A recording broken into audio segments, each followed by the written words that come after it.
Hi guys! Welcome back to my channel. For today's video, I will try to talk in English as requested by my brother-in-law in Australia. So please bear with me for any grammar and pronunciation lapses. This is for you, Brother Simon. I hope you like it. For this project, we will going to restore an old cabinet shelves. My sister, the owner of this cabinet, wants to throw it already because it's too old and unstable. So instead of putting this on the garbage, I suggested to have it restored.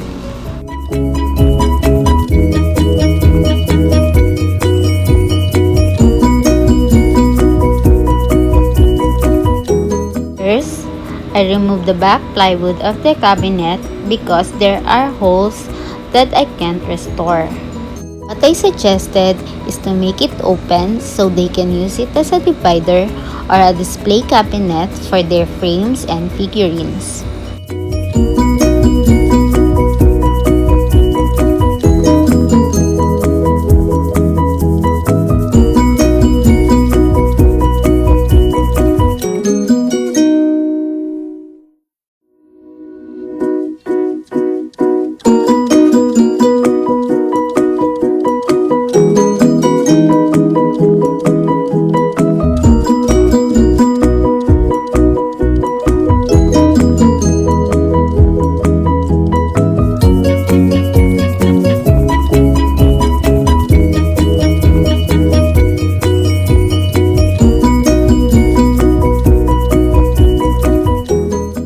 Next, to make it stable, I remove the two cabinet legs.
After removing the legs, I also pulled out all the nails before sanding.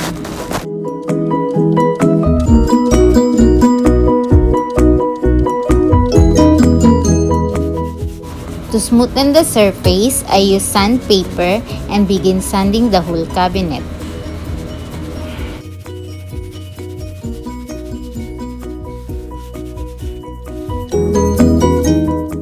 After sanding, I put skimcoat to cover the holes and other damaged part of the cabinet. You can also use wood putty for this procedure.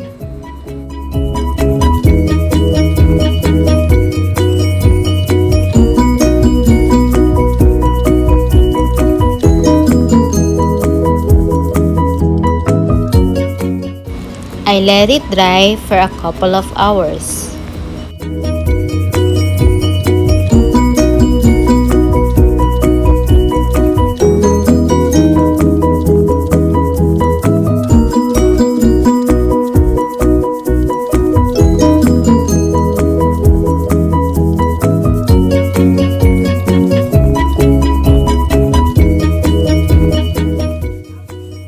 After the skim coat dries, begin sanding the cabinet to make it smooth and even.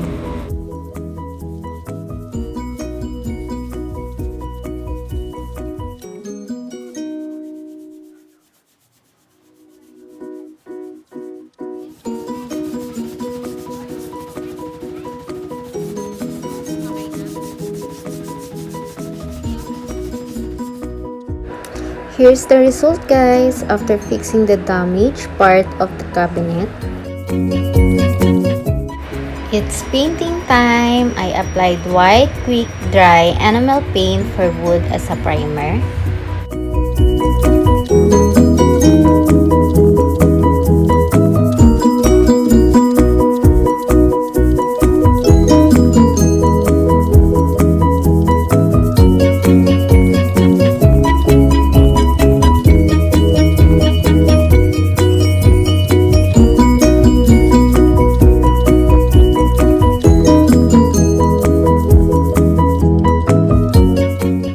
I just let it dry and applied another coat of white paint inside the cabinet.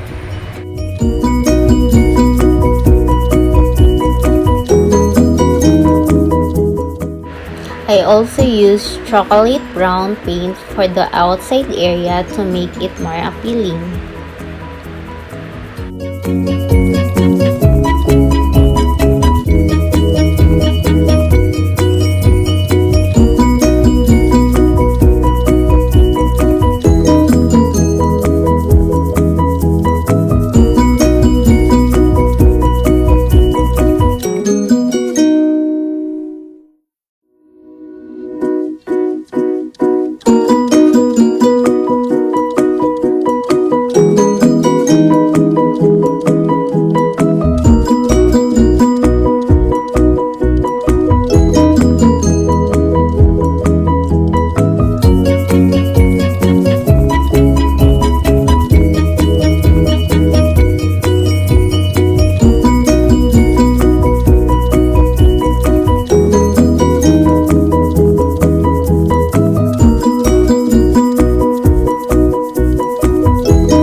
Just let it dry for a couple of hours. I applied another layer of paint to make it even and cover other white spots.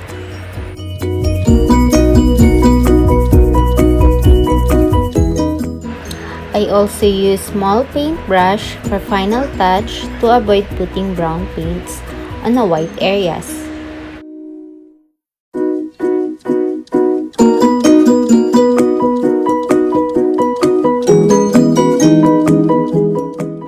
There you have it, guys. This is now the final results of our restoration project, and I hope you like its new look. If you have some old stuff like this cabinet, don't throw it right away. It is cheaper to restore it than buying a new one.